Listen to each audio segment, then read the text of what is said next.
రాష్ట్రం 2014 వచ్చే నాటికి 72,000 కోట్ల అప్పులతో మాత్రమే తెలంగాణ రాష్ట్రం కేసీఆర్ చేతిలో పెడితే దాదాపు 8,60,753 అప్పుల కుప్పలతోని తెలంగాణ రాష్ట్రం నెత్తిన పెట్టినటువంటి సందర్భం మనందరికి తెలుసు. అంటే ఒక్కో సగటున 2,95,000 అంటే 2,95,000 రూపాయలు తెలంగాణ బిడ్డకి ఇవాళ మీరు అప్పిచ్చారు. ఇవాళ నేను అడుగుతా ఉన్నాను, జగదీష్ రెడ్డి గారు, మీరు 2 సార్లు మంత్రిగా పనిచేశారు. మీ ఆయంలో చేసినటువంటి అభివృద్ధి కానీ, మీ గాదరి కిషోర్ ఆయంలో చేసిన అభివృద్ధికి కానీ మీరు నల్గొండ జిల్లాలో ఎక్కడికైనా చర్చకు సిద్ధం, దానికి మీరు సిద్ధంగా ఉండాలని ఈ సందర్భంగా గుర్తు చేస్తా ఉన్నాను. ఇవాళ మీరు ఆయంలో ఇచ్చినటువంటి రేషన్ కార్డులు ఎన్నాయా? మునుగోడు ఉప ఎన్నికల సందర్భంగా 58,000 అనౌన్స్ చేసినటువంటి పరిస్థితి. ఆల్రెడీ తెలంగాణ 2014 ముందే 84 లక్షలు ఉన్నటువంటి రేషన్ కార్డులతో ఉన్నటువంటి ఉమ్మడి ఆంధ్రప్రదేశ్. మీరు కొత్తగా చేసింది లేదు. ఇవాళ కాంగ్రెస్ ప్రభుత్వం వచ్చిన తర్వాత 25 లక్షల మందికి ఇవాళ కొత్త వారికి కూడా ఈ ప్రభుత్వం అవకాశం కల్పించినటువంటి ఘనత. ఇవాళ తెలంగాణ వచ్చిన తర్వాత దేశ చరిత్రలోనే ఇవాళ సన్నబియ్యం పథకాన్ని మనం హుజూర్ నగర్ లో ప్రారంభించుకున్నాం. ఇవాళ రేషన్ కార్డులో ఉన్నటువంటి కొత్త రేషన్ కార్డుల పంపిణీ యొక్క పథకాన్ని కూడా తుంగతుర్తి గడ్డలోనే, అది నీ నియోజకవర్గం జగదీష్ రెడ్డి నియోజకవర్గంలోనే ప్రారంభించుకున్నాం. నీ ముఖానికి నువ్వు 10 ఏళ్లు పనిచేస్తే నీ ఊర్లో ఉన్నోనికి రేషన్ కార్డు రాదా, సబ్ స్టేషన్ రాదా, కనీసం ఎంఆర్ఓ ఆఫీస్ కూడా దిక్కులేని పరిస్థితి. ఇవాళ ఈయన అభివృద్ధి గురించి మాట్లాడతాడు, ఈయన ఉన్నటువంటి సంక్షేమం గురించి మాట్లాడతారు. తెలంగాణ ప్రజలు జగదీష్ రెడ్డి పాలన చూసి సిగ్గుపడ్డారు, నవ్వుకున్నారు అనే విషయాన్ని కూడా ఈ సందర్భంగా గుర్తు చేస్తా ఉన్నాను. నేను అంటా ఉన్నాను, దేశంలోనే ఎక్కలేని విధంగా ఇవాళ 84 లక్షల మంది ఇవాళ ప్రత్యక్ష పరోక్షంగా కుటుంబానికి 6 కేజీల సన్నబియ్యాన్ని ఇవాళ లబ్ధిదారుల రూపంలో ఈ ప్రభుత్వం కృషి చేస్తా ఉంది. అంటే సంవత్సరానికి 13,000 కోట్ల రూపాయలతో ఈ ప్రభుత్వం పేద మధ్యతరగతి ప్రజలకు ఇవాళ కడుపు నిండా సన్నబియ్యం పెట్టినటువంటి ఘనత ఈ కాంగ్రెస్ ప్రభుత్వం, గౌరవ ముఖ్యమంత్రి రేవంత్ రెడ్డి గారికి, మంత్రివర్యులు ఉత్తమ్ కుమార్ రెడ్డి గారు దక్కిందనే విషయాన్ని ఈ సందర్భంగా గుర్తు చేస్తా ఉన్నాను. నీ ముఖానికి ఎన్నడన్నా సంక్షేమ పథకాలు గుర్తు చేస్తే ప్రజల దగ్గర పోతేనే, అసలు నువ్వు ఎప్పుడు కూడా వస్తే ఆర్ఎన్బి గెస్ట్ హౌస్ లేకపోతే వివేర హోటల్ తప్ప ప్రజల దగ్గర పోయి సమీక్షలు చేసినటువంటి చరిత్ర లేదు. ఇవాళ మా ముఖ్యమంత్రి గారు మంత్రులు పోయి ఇవాళ ప్రజల దగ్గర కూర్చొని ప్రజల యొక్క సమస్యలు వింటా ఉన్నారు. ఇవాళ ప్రజలతో మమేకం అవుతా ఉన్నారు. మీ ముఖానికి 10 ఏళ్లలో మీ ముఖ్యమంత్రి కూడా, గతంలో మీ ముఖ్యమంత్రి ప్రజల దగ్గర కూడా మంత్రులు పోయే ముఖం లేదా? ఈయన ఇచ్చినటువంటి 60,000 ఉద్యోగాలు ఇచ్చిన, మేమే ఉద్యోగాలు ఇచ్చినని ఇవాళ నిన్న మాట్లాడిండు.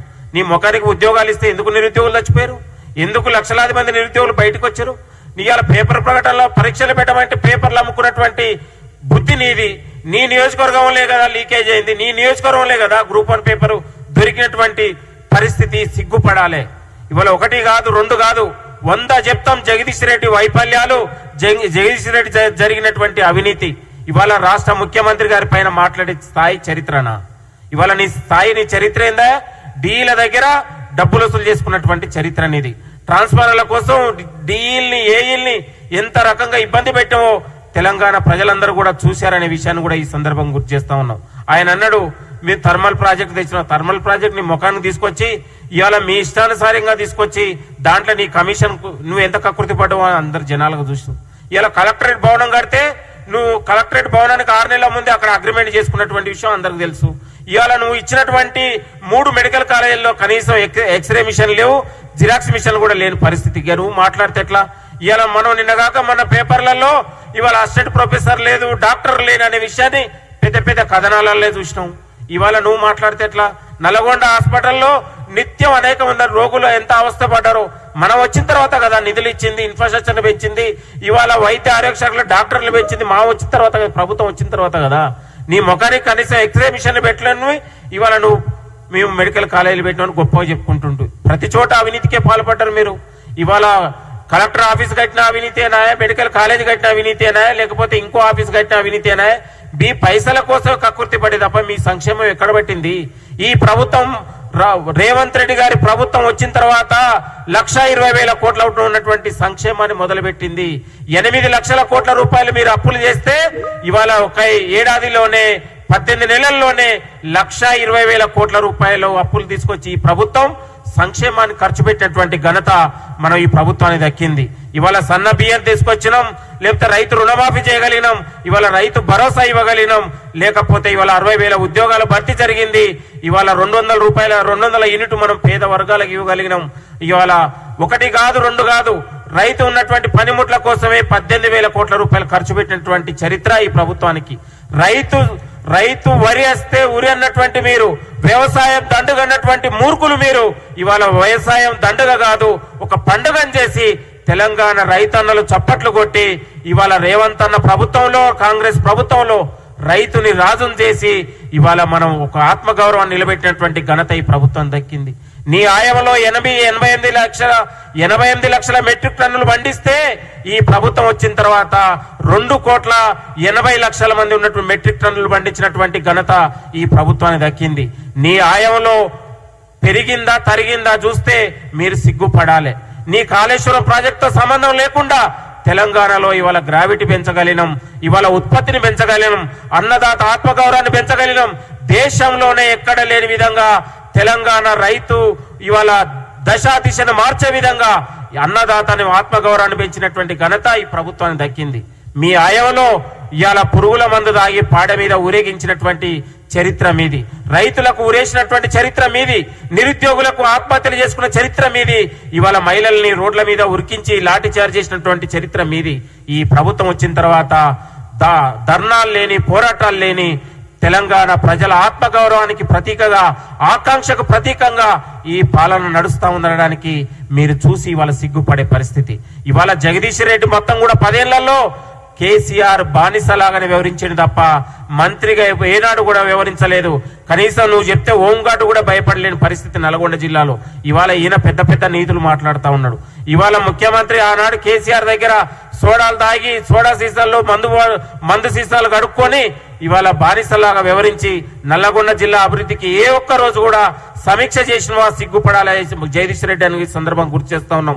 ఇవాళ తుంగతుర్తి నియోజకవర్గాన్ని వల్లకాడు చేసి మొత్తం కూడా ఇసుక డంపులతోనే మొత్తం కూడా వల్లకాడు చేసి అక్కడ ప్రశ్నిస్తే దాడులు, ప్రశ్నిస్తే కేసులు, మొత్తం కూడా తెలంగాణ ప్రజల్ని అట్టడుగిచ్చినటువంటి చరిత్ర మీది. మీ ఆయంలో జరిగిన దాడులేని, మీ ఆయంలో జరిగిన హత్యలేని చర్చకు సిద్ధమా మిస్టర్ జగదీష్ రెడ్డి గారని కూడా ఈ సందర్భంగా గుర్తు చేస్తా ఉన్నాం.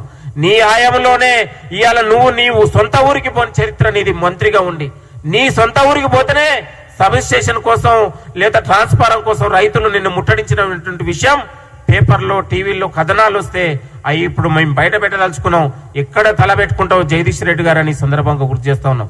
రైతు సంక్షేమానికి, మహిళా సంక్షేమానికి, ఇవాళ నిరుద్యోగ సంక్షేమానికి ఈ రేవంత్ రెడ్డి గారి ప్రభుత్వం, కాంగ్రెస్ ప్రభుత్వం పెద్దపీట వేసి తెలంగాణ కాదు ఇవాళ దేశం తెలంగాణ వైపు చూసే విధంగా, ప్రపంచం తెలంగాణ వైపు చూసే విధంగా, ఒకవైపు పారిశ్రామిక రంగంలో, ఇండస్ట్రీ రంగంలో, ఇవాళ వ్యవసాయ ఉత్పత్తి రంగంలో తెలంగాణకు మించిన రాష్ట్రం ఇంకేదైనా ఉందని చెప్పగలగాలి. తెలంగాణ 18 నెలల్లోనే తెలంగాణ దిశను మార్చే విధంగా 10 ఏళ్లలో మీరు చేయలేని పని ఇవాళ 18 నెలల్లోనే చూయించగలిగిన ఈ సందర్భంగా గుర్తు చేస్తా ఉన్నాం. నువ్వు 6 సార్లు 10 ఏళ్లలో 6 సార్లు రుణమాఫీ 11,000 రుణమాఫీ చేస్తే ఇవాళ 21,000 కోట్లతోనే 2 లక్షల రుణమాఫీ 25 లక్షల మంది రైతులకు ఇవాళ బెనిఫిట్ చేసినటువంటి ఘనత ఈ ప్రభుత్వానికి దక్కింది. కాబట్టి మేమా చర్చకు సిద్ధమా? నల్గొండ అయినా పర్వాలేదు, హైదరాబాద్ అయినా పర్వాలేదు, నీ మాజీ ఎమ్మెల్యేలను తీసుకొని మీరు రండి, గాంధీ భవన్ నుంచి మేమే వస్తాం, చర్చకు సిద్ధమా?